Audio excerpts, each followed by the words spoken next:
যে বিগত 15 বছর 17 বছর আমরা ভোট, এই দেশের স্বাধীনতা, ভোটের রাজনীতি, ভোটের জন্য আন্দোলন করেছি।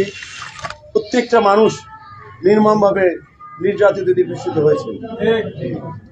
আমি পেশাগত জীবনে একজন আইনজীবী হিসাবে এখানে আমার সামনে যারা উপস্থিত আছেন তার মধ্যে অন্ততপক্ষে 50% লোকের মামলা আমি চালিয়েছি বিনা পয়সা। আমি জানি যে আসলে কতটুকু কষ্ট আপনারা আমরা সকলে মিলে করেছি এই ভোট যুদ্ধের জন্য। আমাদের দেশটাতে একটা স্বপ্ন দেখে গিয়েছেন, একটা সুন্দর ভোট হবে, এই দেশের মানুষ সুন্দরভাবে শান্তিতে ভোট দেবে, আবার একটা নতুন বাংলাদেশ হবে। তার স্বপ্নকে বাস্তবায়ন করার জন্য আমাদের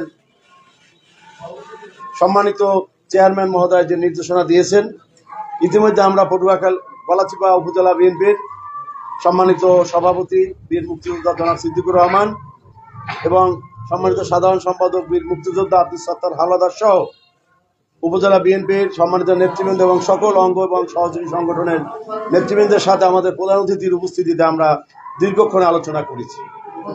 তাদের হৃদয়ের কথা শুনেছি, আবেগের কথা শুনেছি, অনুভূতির কথা শুনেছি। যেহেতু দীর্ঘদিন তারা নির্যাতিত, নিষ্পীড়িত হয়ে এই রাজপথে আন্দোলন সংগ্রাম করেছে। রাজনীতি এটা আসলে তো বাস্তবতা, এবং বাস্তবতাকে মেনে নিতে হবে। আর যেহেতু আমরা আদর্শের সংগঠন করি, আমাদের শহীদ জিয়ার আদর্শের রাজনীতি করি, আজকে শহীদ জিয়ার আমাদের উত্তরসূরি যিনি আমাদের সম্মানিত চেয়ারম্যান, তিনি এই দল পরিচালনা করছেন।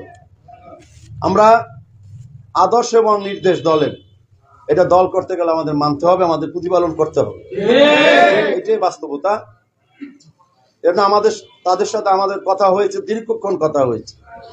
আমাদের প্রধান অতিথি মহোদয়কে এবং আমাদের সামনে কথা দিয়েছেন যে তারা দুই একদিনের মধ্যে বসবে এবং 2-3 দিনের মধ্যে তারা তাদের যে পজিটিভ রেজাল্ট সেটা আবার নির্দেশ করবে বলেছেন, যে জেলা বিএনপির কাছে তারা বলবেন এবং তাদের সিদ্ধান্ত, পজিটিভ যে সিদ্ধান্ত, আমরা আশা করি ইনশাআল্লাহ সিদ্ধান্ত পজিটিভই হবে। সেই পজিটিভ সিদ্ধান্তের প্রেক্ষিতে আমরা আগামী দিনের যে 12ই ফেব্রুয়ারি যে ভোট, সেই ভোট যুদ্ধে সকলে সম্মিলিতভাবে মাঠে ভোট যুদ্ধে আমরা অবতীর্ণ হব এবং আমরা প্রার্থীকে বিজয় করার জন্য আমরা সর্বাত্মক চেষ্টা করবো এবং আমাদের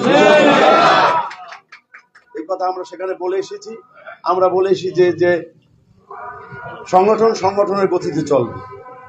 সংগঠন নির্দেশনা না মানলে সংগঠনের যে নির্দেশনা আছে সেগুলো তো বাস্তবিক অর্থে সেগুলোই প্রতিপালিত হবে। আমরা স্পষ্টতই কথা বলে এসেছি এবং তারা পজিটিভলি সিদ্ধান্তে আসুক এই আশাবাদ ব্যক্ত করি।